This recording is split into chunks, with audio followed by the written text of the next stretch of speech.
Hi, welcome to Chandra's kitchen. இன்னைக்கு நம்ம நிகழ்ச்சியில் பீன்ஸ் சட்னி எப்படி அரைக்கிறதுன்னு பார்க்கலாம். இது வரைக்கும் சந்திராஸ் கிச்சனை சப்ஸ்கிரைப் செய்யாதவர்கள் ரெட் கலர் சப்ஸ்கிரைப் பட்டனை ப்ரெஸ் பண்ணி சப்ஸ்கிரைப் பண்ணிக்கோங்க. கூடவே பக்கத்தில் இருக்கிற பெல் பட்டனை ப்ரெஸ் பண்ணுங்க. எங்களுடைய அப்டேட்ஸ் உடனுக்குடன் உங்களை வந்து சேரும். மேலும் மற்ற வீடியோக்களை பார்க்க மெனுவில் உள்ள வீடியோ பட்டனை ப்ரெஸ் பண்ணுங்க. பீன்ஸ்ல நிறைய மருத்துவ குணங்கள் இருக்கு. அது என்னென்ன அப்படின்றத நான் டிஸ்கிரிப்ஷன் பாக்ஸ்ல கொடுத்துருக்கேன்.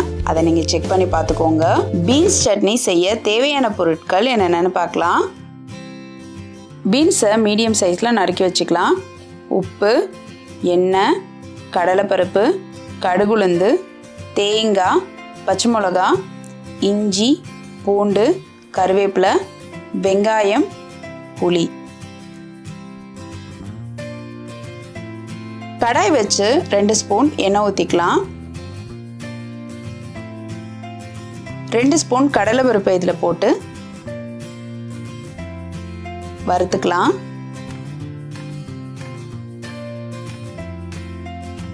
வெங்காயம் ஒன்று கட் பண்ணி இதில் போட்டுக்கலாம்.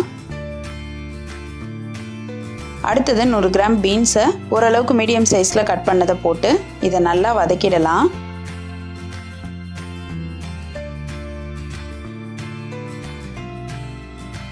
பூண்டு 5 பல் சேர்த்துக்கோங்க. இஞ்சி 1 துண்டு, பச்சை மிளகா 2. இப்போ இது எல்லாத்தையும் சேர்த்து நல்லா வதக்கிடுங்க.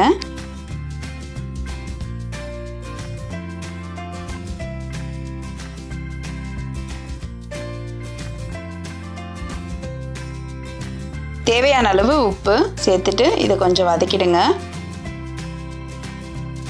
அடுத்ததாக கொத்தமல்லி போட்டுக்கலாம். கருவேப்பிலை சேர்த்துக்கலாம். இது எல்லாத்தையும் நல்லா கலந்துட்டு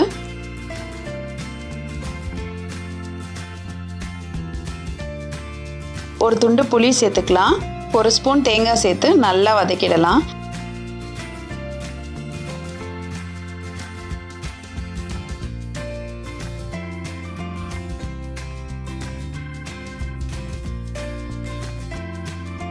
மிக்சரில் பீன்ஸ் கலவையை சேர்த்துக்கலாம்.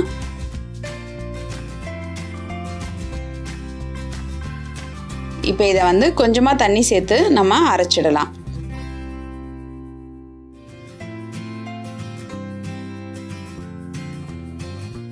கடுகுளுந்து கருவேப்பிலை சேர்த்து தாளித்து இப்போ நம்மள ஒரு பவுலில் மாற்றிடலாம்.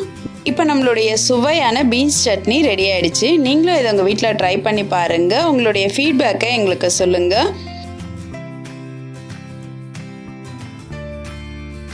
மேலும் இது போன்ற சுவாரஸ்யமான தகவல்களை அறிந்து கொள்ள எங்கள் சந்திராஸ் கிச்சனை சப்ஸ்கிரைப் செய்யுங்கள். உங்களுடைய கமெண்ட் பாக்ஸில் போடுங்க. லைக் அண்ட் ஷேர் பண்ணுங்கள்.